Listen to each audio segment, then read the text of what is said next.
question. Open up the chat here. So just give me your guess. What percentage of people say that global warming is happening in the United States? We got a 50. Can I get any more numbers, please?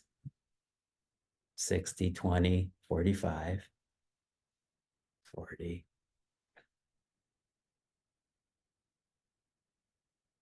97, that would be nice. 1/3. Okay, and in our research, we ask all kinds of questions of the general public.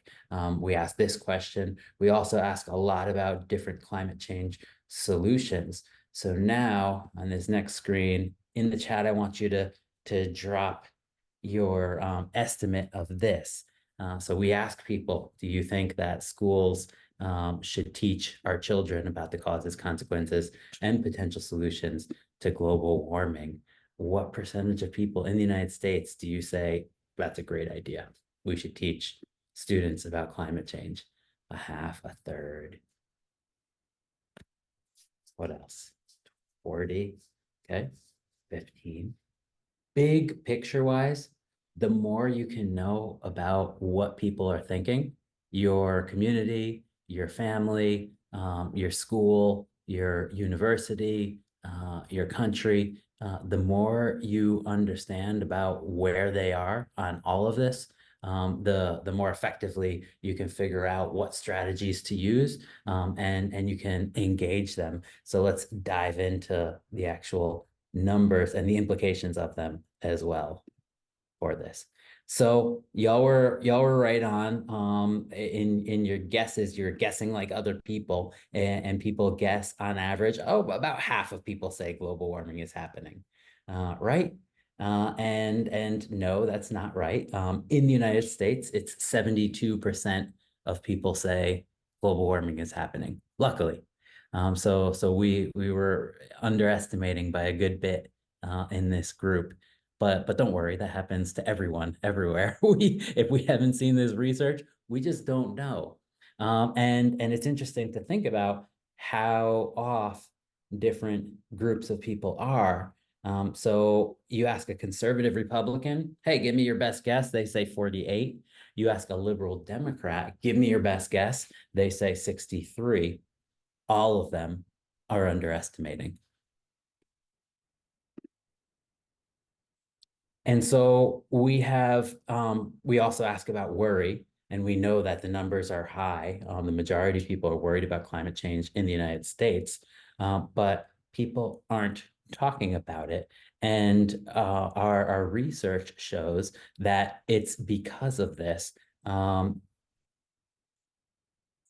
So you see that 65% rarely or never talk about climate change. 35 speak about it often or occasionally. So people aren't talking about it. And one of the reasons is because what we just saw, we all in this group underestimated where other people are.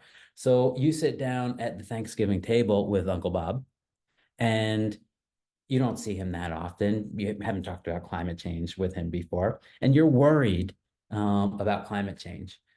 Should I bring it up with Uncle Bob? No, he's not worried. Why would I talk about it with Uncle Bob? He's going to yell at me because he won't be into that kind of thing. And Uncle Bob is thinking the same thing about me. And so neither of us bring it up.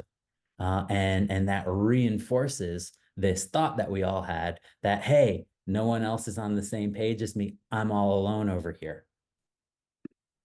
We call this the climate spiral of silence. And our research has shown also that when you break that silence, when you start talking about it with people, that makes both of you more likely to say all of a sudden than you were before that climate change is happening, that it's human caused, that you're worried about it, that you want to do something about it by breaking the silence.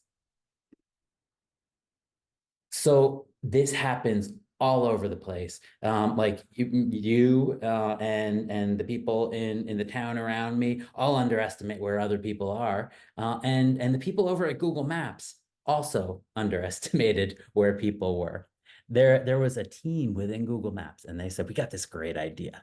We're gonna create a new feature. When you say, I want to get from point A to point B, we're going to say, here is the most gas efficient or energy efficient way to get to point B. And we're going to put a little green leaf next to it. And the other people said, no way, people are going to hate us. Everyone's going to delete our app. We should not do that. Luckily, there was the team, the pro green leaf team at Google Maps. They looked at our research and they said, actually, I think people might like this. I don't think that there are many people that will actually delete our app. This might work. And they showed our research to the other folks, and the other folks said, wow, okay, let's try it. And so they did. This has been actually in the US, it was rolled out a few years ago. You see the little green leaf down there. And oop, let me go back a sec. There we go. And so they rolled it out and they hardly got any negative feedback at all. And they've crunched numbers because they're good at doing that at Google. And they've found out that just by having the default to be the most energy efficient route you can take, it's the equivalent of taking hundreds of thousands of cars off the road because people are taking more energy efficient routes. And so that was one team. But what are the possible ways we could use this? Any decision maker anywhere, if they are completely misunderstanding where everyone is on climate change, they're not going to do what they would do otherwise if they knew what the data says.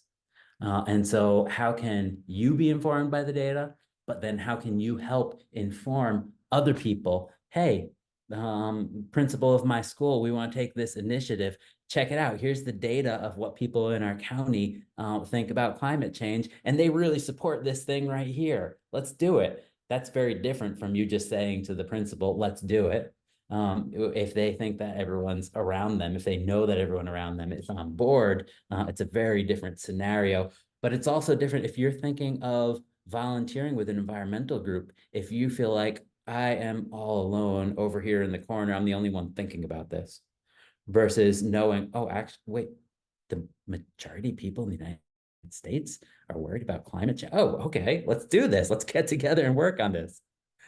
And so like I was saying, this happens at all levels of society, including Congress.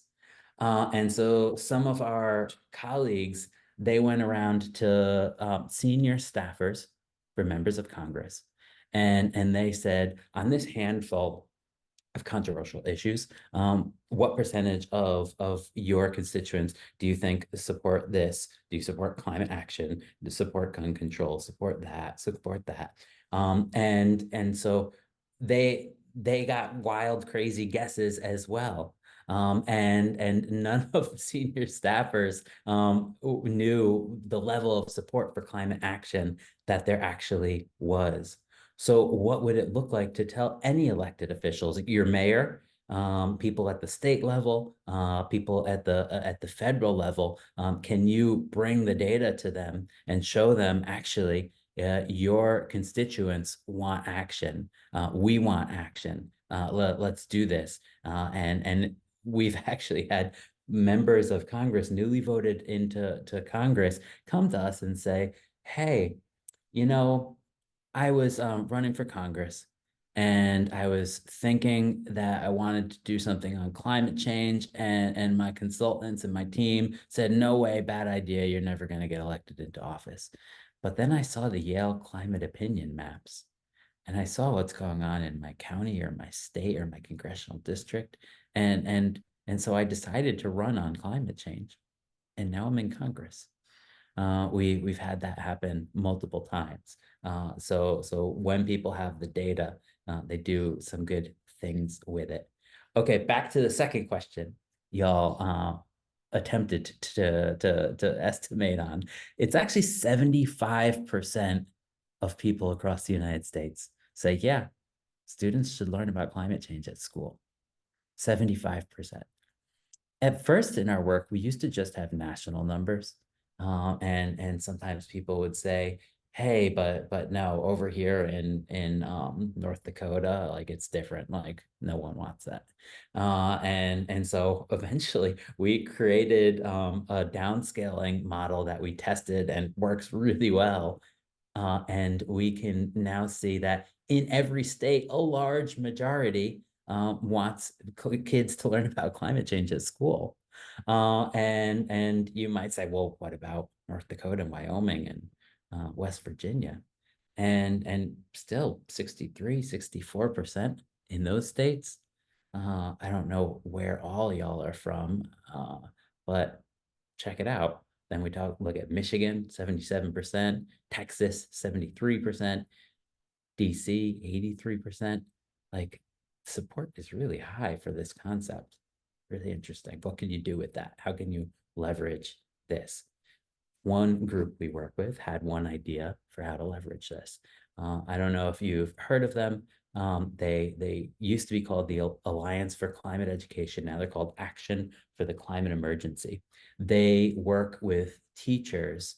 Well, at first they were going around and doing these interactive assemblies at schools, and getting the students really involved in activism and taking action, but they wanted to upscale their impact. And so they said, we got to we got to train the teachers all over the country to do this, to integrate climate change into their lesson plans, no matter what they're teaching about.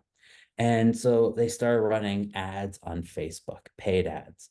And they say, hey, teachers, come on, get training. And all the teachers, kind of like everyone else, had no idea what other people thought. And they were thinking, huh, no one wants me to don't talk about climate change in the classroom. Like I want to.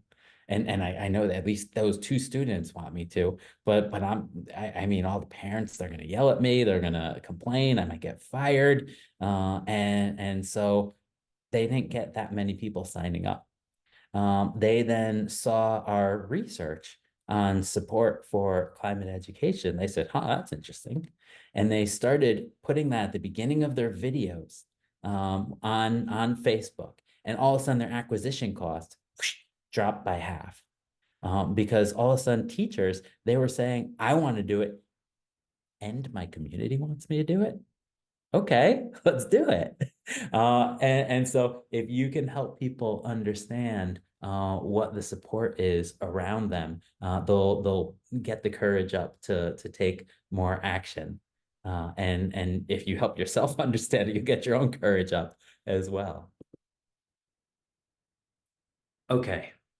Um, I'll often talk to older groups, and so I don't usually talk about this particular superpower that you as a younger group have according to the research. There is an impact that you have that I don't have being older than you, when having climate change conversations. So there was a researcher in North Carolina, and they said, we're going to do a little experiment here, and we're going before I tell you all about that study, actually, let me tell you another story. Does anyone know who this is? Any guesses? Drop them in the chat. Okay. Rooney. Tim knew. Al Gore. No, not Al Gore. So this is Francis Rooney. And he is a Republican from Florida. And he wasn't really a climate change champion, you could say. And he had groups from all different angles, kind of coming together and encouraging him and teaching him about it. And eventually he said, you know what, like, you're right. And so he then became one of the leading members of Congress, or amongst Republicans on climate change. And he was the chair at the beginning when the House Climate Solutions Caucus started, and grew it a ton, which was great.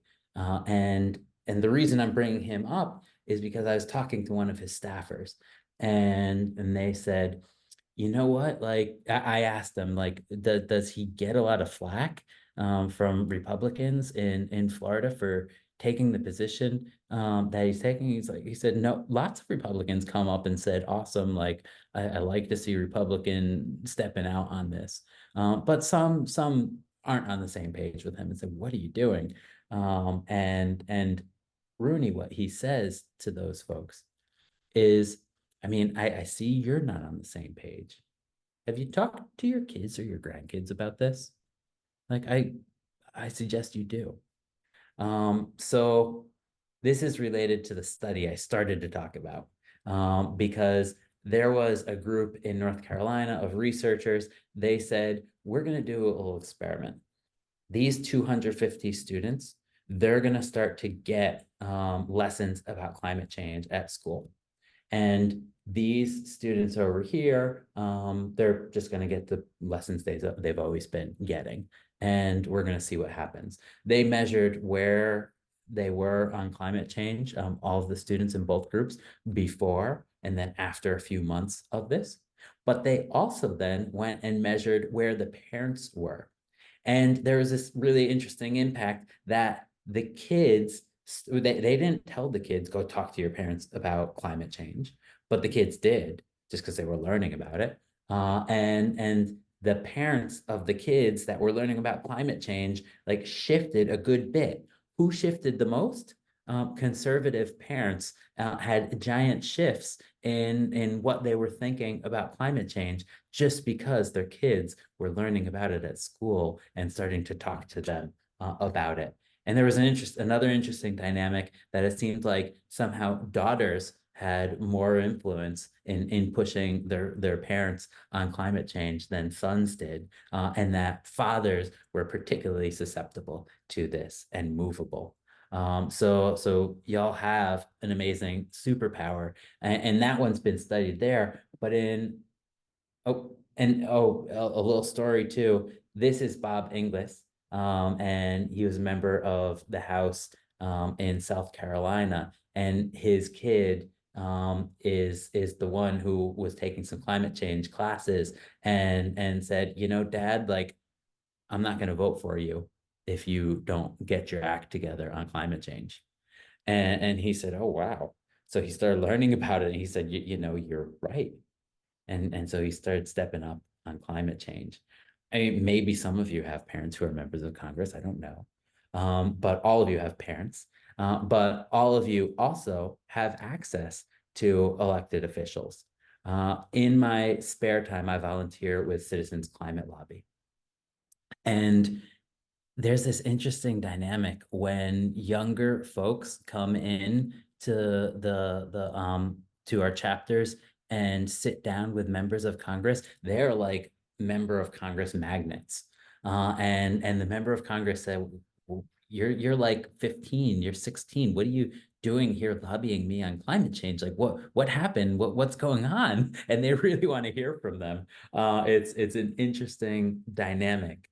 And I highly recommend that you use those superpowers both with your parents, but with elected officials as well, and any kind of leader around you in society.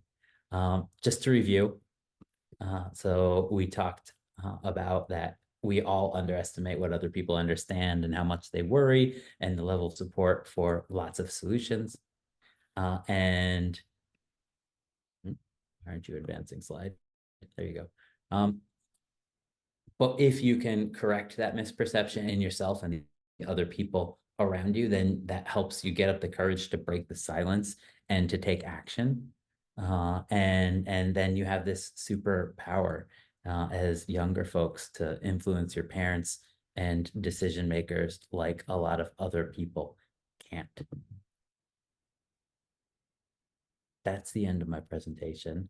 We are on the right here if you want to get our email updates and with all of this new research that we're coming out with constantly. Check it out. We're on multiple social media platforms and you can check us out there too. And then that's our website. And I'll leave that there for a sec, but I am happy to turn this into a conversation, to hear your questions and see where we go with this. So I do believe we already have some questions that were in chat, just to remember for later. Anybody who did that, if you would like to start just the first question, and you can unmute yourself. So I have a question to round back about I guess at the beginning it kind of well it was answered. I asked what happens when we start to talk about climate change instead, like especially if we are worried about climate change. And that was your whole presentation. Um so thank you. I was like really excited to hear about that once you um noted that like a lot of conversation could happen because we all know about, like are worried about climate change. How is that, how's the balance between those changed over time? Is there a statistic for like has has being worried about climate change raised as we've started talking about it? We haven't actually started talking about that much. It's something to keep in mind, though, is that everything I was showing was dynamics in the United States, and dynamics in other countries are very different. We are the most polarized country on this topic, so we're not talking about that much. A lot of other places are talking about it a lot more, but there are some places, especially in Africa and India, where there are a good chunk of people who've never heard of the term climate change. And so very different implications for different places. But the level of worry has been rising, and there's a few ways we measure that. One, we just ask, "Are you worried about it?" But we also have a segmentation, and the alarmed is one of the groups in it. And the alarmed group has been growing and growing and growing. Alarmed and concerned are more than half of people right now. And we try and put our finger on it, on what's happening and why are people becoming more worried. A lot of them say it's because they've experienced the impacts of climate change themselves, or they know people who have. And a lot of it is happening by increased news coverage of the hurricanes and the interactions between hurricanes and rising temperatures. There's an interesting effect that a Hurricane Sandy hits New York City, and all of a sudden people are way more likely to say they're worried about climate change right after that, and that they associate it with Hurricane Sandy. But you go back a year later and that worry has started to fade. And so what happens if you get more mega storms back to back? And so you don't have time for the worry to fade, but also that you're just seeing them on the news from all over the world, that can help the worry level go up.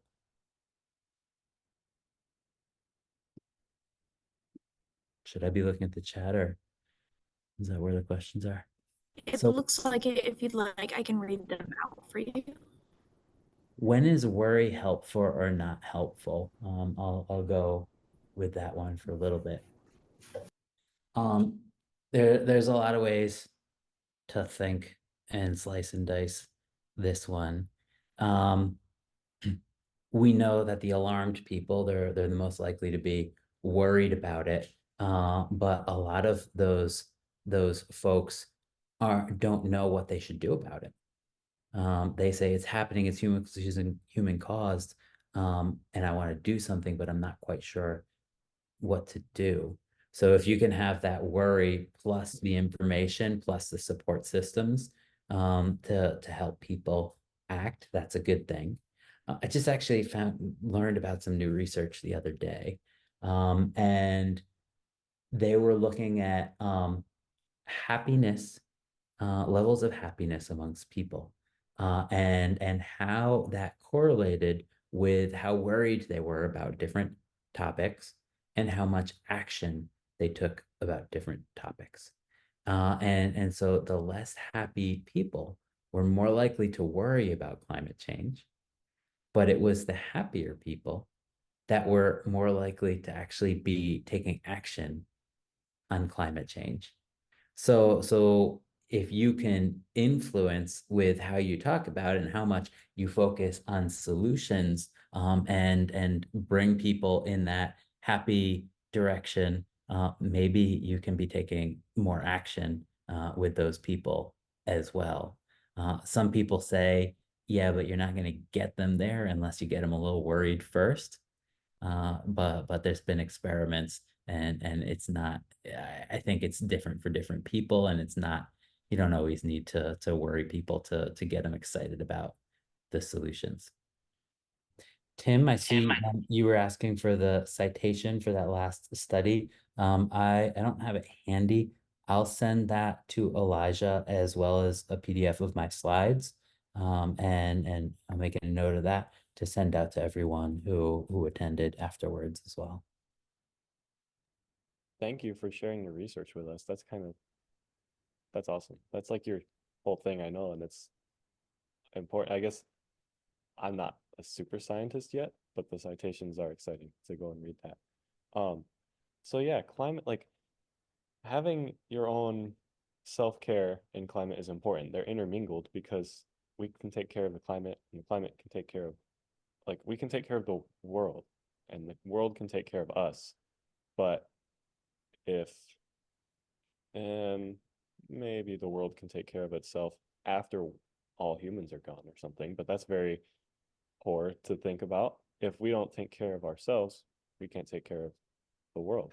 So it just, that conversation makes me curious if the Yale program for climate communication has done surveying on like climate emotions, and to circle to Robin's question. We have done plenty. And I mean, the main emotion we look at is worry. But we ask about emotions related to stress, and anger, and hope, and one thing we ask is like, do you have hope when it comes to climate change? Like, do you think that we are capable of addressing this as a society? And will we address it as a society? It's really interesting. Like 3/4 of people say we are capable, but then you have to break them down, because half of people say we're capable, but I don't know if we're going to pull this off. And then you have about 20% of people that say we're capable, we're never going to pull it off. And then you have like 6-7% of people who say we're capable and we're going to do this. So that's half of people that are like lacking hope, or that they just say they don't know.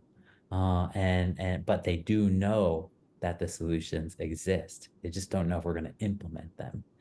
And so what are the main factors and emotions you can work with and around to help activate those people? Because that's a humongous resource. If you can get those people to understand that there is more action than that they know that there is, and that more people are worried about this than they know that there are, then you can get more of those people on board starting to take the action. And a lot of these actions have been proven by research to be contagious. The best predictor of who's going to get solar panels next is who has solar panels going up in their neighborhood. And it's really interesting because if the solar panels are on a more visible part of houses in their neighborhood, then they're more likely to get them. If your neighbor gets solar panels, but they're on the back roof and you can't see them, that doesn't influence you. But a lot of these things, getting an electric vehicle, biking, taking public transportation, a lot of them are contagious. Um, so you broke down some of the studies you were talking about into states. Have you broken them down into other demographics? Have you noticed that certain demographics have more climate worry or climate hope than others? In lots of different ways. We've broken down our data. Uh, and and so yes, if you're looking at race ethnicity, the group that's most likely to say climate change is happening, human caused, and they want to do something about it, and they're already doing more than others, is Latinos and Latinas in the United States. We find that younger folks like yourselves are more likely to be worried about climate change. Another interesting thing is, like, you ask folks who do you think is worried about climate change, and they say, oh, white, upper middle class, right? And it's not so, like I just mentioned, the Latinos, but also lower income folks tend to be more worried about climate change than other folks as well. But we have a tool called the Climate Change in the American Mind Explorer, and you can look at how income interacts with all of this, and levels of education and political party. So yeah, we have a lot of different ways of slicing and dicing the data. So I see, do we study other topics such as gun violence and control? Is it accessible on your website? So the biggest example of us looking at another topic is during COVID. We said, hey, we're really good at studying how people worry about a mass threat to society. Maybe we should help out with COVID. And we did a bunch of studies in that space. More than looking at things like gun violence, we do look across the political spectrum at what are different people's priorities when they're thinking about voting. And so you might find things like gun control, the economy, and many others in that part of our research. I have noticed, and I would like to endorse the Yale program on climate communications Instagram. It's a very good Instagram, well put together, and sums up their research. It's the connection that I have to the program, and they do present their other other research as well, where I'm trying to pull it up here to see if I can find the facts, but it's been a while, so I might not be able to. It was presenting facts on war and how they related to climate change. And it was a very vibrant looking post, I remember. And it caught my eye to tell me about climate change and these things that I had never thought of before. A lot of our findings we put into our radio program as well. So I just dropped a link in the chat. It's called Yale Climate Connections.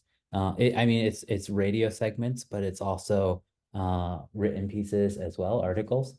But we're on about 750 radio stations across the United States, and more actually in red states than in blue states.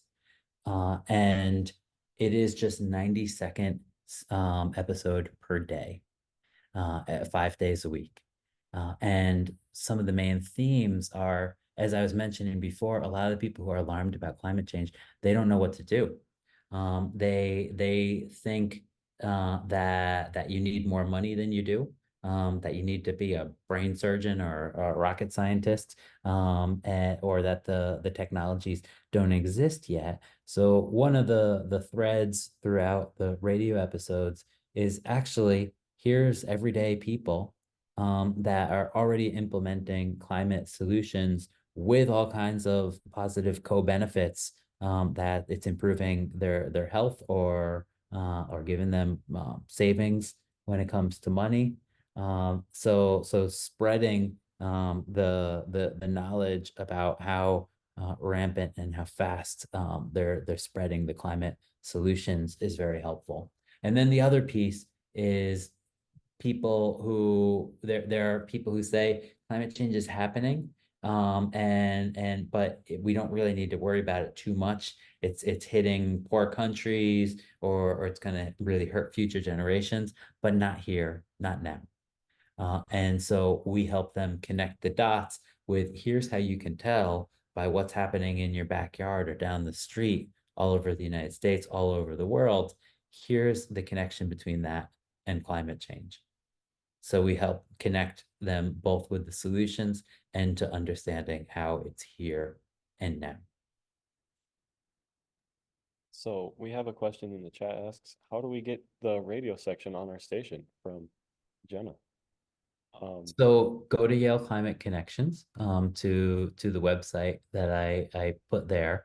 And then there's a section where it talks about that. But you can also just send it to that link to your radio station and say, hey, I'd like to get this aired on our radio station. We have new radio stations joining all the time. And then to circle back to, and to cover more of a high school climate change symposium focus, actually, so that's really kind of cool. Annabelle asks, do you know anything about people's perception of mitigation versus adaptation measures from your research? Mhm. Yeah, it's interesting. 10, 15 years ago, the climate movement didn't want to talk about adaptation. And they were saying that that's like giving up. Like if we're just adapting to this and we're not preventing it, then it's giving up. So the climate movement didn't try and talk about it. And then there was some research that showed that actually, if you do say we got to adapt because it's happening, whether we try and prevent it at this point or not, then that will help people say, okay, let's do the mitigation as well now. A lot of people don't know about the adaptation. We study also how do people react when they're asked to evacuate from the coast of Connecticut, and a lot of people they say I'm going down with my house, or last time they gave us a warning, it wasn't that bad, so this time I'm going to stick around. And thinking about what happened last time, a lot of times is pretty influential in how people respond to emergency situations going forwards as well. Uh, there is a sweet spot between adaptation and mitigation, where you can promote a given solution that helps you both adapt and mitigate, and do that to different audiences in different ways. Because while we see like 70-80% support for a lot of mitigation solutions, people are supporting those solutions for very different reasons. And so if you promote to someone solar energy because it's good for the climate, but that's not why they like solar energy, and they're all about saving money or not sending their money abroad to support governments that they don't like what they're doing, or because they want the independence of being off the grid, then that message is not going to work. So you need to figure out what are all the different reasons that different folks support different solutions, and how do you emphasize the ones that they most care about. Yeah, so thinking about how people react to um, news or the things that they're being told, like a evacuation notice. Um, does your research distinguish between different types of hope, like wishful hope or active hope, to talk about, I think, how the motives for people reacting and or maybe acting beneficially for climate change. Mhm. Yeah, there's a bunch of different ways to think about active hope versus other kinds of hope, and define it. One is as we see the worry level going up, one would expect hope to go down, or that might happen. But one of the questions we ask is it too late to do anything? And we have seen that number holding steady, of people who say, yes, it's too late to do anything, at a pretty low, like 10–11%. So most people understand that it's not this switch that you can flip on or off climate change, that you can always still do something, and it's not too late. People understand that and have that kind of hope. And then going back to the question I talked about a few minutes ago, where they might be lacking hope is what is in other people. And will people understand and take action? And it makes sense if you look at the priors of us not having taken enough action yet, to believe that we won't going forwards. But if you can bring into this conversation the fact that way more of us are worried and want action than one would expect, that would give you reason to believe that we will, that there is more reason for hope going forward, so you can play a part in that. On our website is our email address. So please feel free to reach out if there's anything we can do to help, in whatever you're doing related to climate change. Well, as we are getting close to the end of our time, I do want to thank you for coming and presenting to us. Your presentation was incredible, and I really enjoyed hearing it. And from the chat, it looks like most of us did. We really can't thank you enough for spending your time with us this afternoon. And I thank you right back at you, for being this involved, and this concerned. There are a lot of people around you, who would like to join you. One of the largest barriers, people say, for why they haven't taken climate action yet is because no one has asked them to. So go out and ask them, and they're more likely than you expect to say yes.